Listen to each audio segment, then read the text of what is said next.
நம்ம நீலகிரி மாவட்டத்தில் பல்வேறு இடங்களில் இந்த மலை சரிவை கட்டுப்படுத்த வேண்டும் என்ற அந்த அடிப்படையிலும் உடனுக்குடன் மலை சரிவை சரி செய்தால்தான் கீழே இருப்பவர்கள் மேலே போவதற்கும் மேலே இருப்பவர்கள் கீழே போவதற்கும் இந்த சாலையை செப்பனிட முடியும். அந்த வகையில் தான் நீலகிரி மாவட்டத்திற்கு 2 வகையான சாலை இருக்கிறது. ஒன்று குன்னூர் வழியாக போகிற தேசிய நெடுஞ்சாலை, இது கோத்தகிரி வழியாக போகிற மாநில நெடுஞ்சாலை. இந்த மாநில நெடுஞ்சாலையிலே சென்ற மழைக்கு 4 இடங்களில் மண் சரிவு ஏற்பட்டது. அப்போது நானே நேரடியாக வந்து பார்த்தேன். இப்போ மண் சரிவு ஏற்படுகிற இதை கட்டுப்படுத்துவதற்கு தான் இந்த ஆட்சி வந்த உடனேயே ஐஐடி டெல்லியிலேருந்து ஐஐடி ப்ரொஃபஸர்லாம் வர சொல்லி பேராசிரியர்கள் வந்து அதெல்லாம் டெஸ்ட் பண்ணி சாயில் நெயிலிங் சிஸ்டம் அப்படின்ற ஒரு சிஸ்டத்தை நாங்கள் இன்ட்ரடியூஸ் பண்ணோம். இப்போ வந்து நீலகிரியில் எங்கெங்கெல்லாம் சாயில் நெயிலிங் சிஸ்டத்தை நாங்கள் உண்டாக்கணுமோ அங்கெல்லாம் இப்போ மண் சரிவு நிறுத்தப்பட்டிருக்கிறதுன்றது உங்களுக்கெல்லாம் தெரியும்.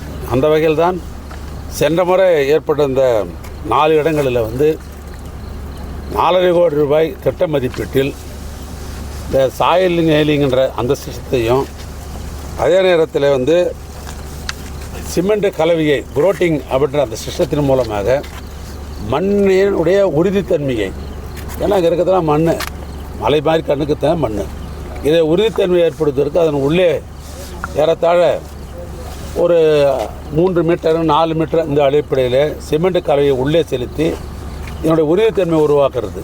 ஆனால் சிமெண்ட் அந்த குரோட்டிங் என்கிற அந்த சிஸ்டத்திலையும் இந்த பணிகள் வந்து நடைபெற்று கொண்டிருக்கிறது. எனவே அவைகள் தரமாகவும் அதே நேரத்தில் முறையான தடுப்பு ஏற்படுகிற அளவுக்கு நடைபெறுகிறதா என்பதற்காகத்தான் நான் பார்வையிட வந்தேன். அந்த பணிகள் இப்பொழுது சிறப்பாக நடைபெற்று கொண்டிருக்கிறது. அந்த குறிப்பிட்ட காலங்களிலே இந்த பணி வந்து முழுமையடையும். அதோடு மட்டுமல்ல, முதல் ட்ரையல் ப்ரோக்ராமாக இங்கே தான் நாங்கள் பைலட் ப்ரோக்ராமாக போட்டோம் முதல் நீலகிரியில். இதுக்கு பின்னால் தான் வந்து எங்கெல்லாம் மண் சரிகிறதோ, ஏன்னா தமிழ்நாட்டை பொறுத்தளவுக்கு கொடைக்கானல் மலை இருக்குது, ஏலகிரி மலை இருக்குது, ஏற்காடு மலை இருக்கிறது. இப்படிப்பட்ட மலைகளில் இருக்கிற மண் சரிவை தடுப்பதற்கு பைலட் ப்ரோக்ராமுக்கு போட்டோம். இது வந்து ஓரளவுக்கு சக்ஸஸ் ஆகிருக்குது. ஆனால் வருங்காலங்களில் இந்த மண் சரிவை அங்கங்கே கட்டுப்படுத்துவதற்கு இந்த நியூ டெக்னாலஜியை நாங்கள் பயன்படுத்துவோம். ஆனால் அது அங்கே சிறப்பாக நடைபெற்று கொண்டிருக்கிறோம். அதாவது அவசர காலம், பேல் மேலிடாமை, இதுக்கெல்லாம் வந்து பட்ஜெட்டுன்னு கிடையாது. அதாவது இதெல்லாம் சில நேரங்களில் வந்து இயற்கையினுடைய இடர்பாடுக்கு மத்தியில் ஏற்படுகிற சம்பவங்கள். இதெல்லாம் எப்போ மழை பெய்யும் எப்போ புயல் அடிக்கணும் யாராவது சொல்ல முடியுமா? சொல்ல முடியாது. அப்படி ஏற்படுகிற பொழுது மலைப்பகுதிக்கு அரசை பொறுத்தளவுக்கு நாம் முக்கியத்துவம் தருவோம். அந்த அடிப்படையில் வந்து எங்கெங்கெல்லாம் மண் சரிவு ஏற்படுகிறதோ அவள் இந்த நியூ டெக்னாலஜி பயன்படுத்தும் மொழியை ஒரு கற்பனை எங்கெல்லாம் ஏற்படும் நம்ம சொல்ல முடியாது. சில இடத்துல மலை இருந்த இடத்துல சரியும்னு நம்ம நினைக்கிறோம், ஆனால் அங்கே சரிகிறதே கிடையாது. சரியாது அப்படின்னு நினைப்போம். அந்த இடங்களில் பார்த்தீங்கன்னாக்கா உங்களுக்கு சரியும். இப்போயே பார்த்தா 10 இடங்களில் வந்து நாங்கள் இந்த நியூ டெக்னாலஜியை நாங்கள் இப்போ பயன்படுத்தியிருக்கிறோம்.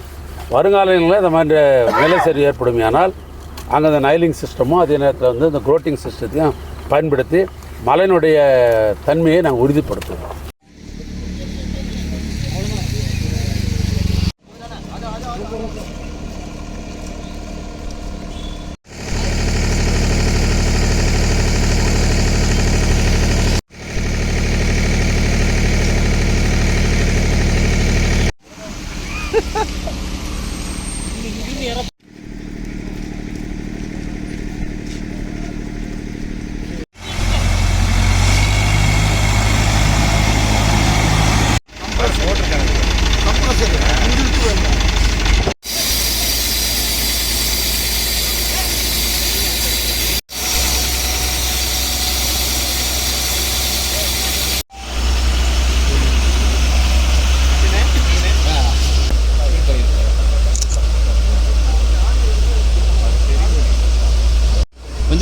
சார் கொஞ்சம் அப்படியே இருங்க சார்.